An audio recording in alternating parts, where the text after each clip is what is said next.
सुनो, रुको, मेरी बात सुनो। मुझसे दूर रहो। इस तरह नुस्खा छोड़ के तुम जा नहीं सकती हो। क्या लगता है तुम्हें, क्या मतलब होगा मेरा? मुझे कुछ नहीं पता। जिस तरह तुमने मुझसे बात की वो मुझे पसंद नहीं आया। तुम मुझसे बात ना करो तो अच्छा होगा। मैं यहाँ काम करने आती हूँ और उसी से गर्ज है मुझे। किसी के साथ तुम कुछ भी करो, मुझे कोई फर्क नहीं पड़ता।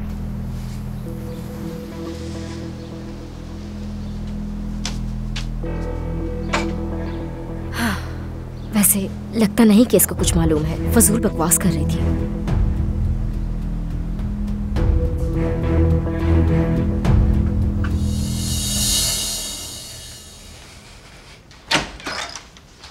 भूख लग रही है, और कुछ खा लेते हैं।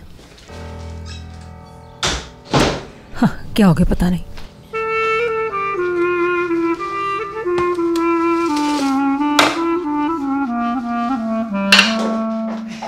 जानान, तुमने बताया नहीं, कहाँ जाना था तुम्हें?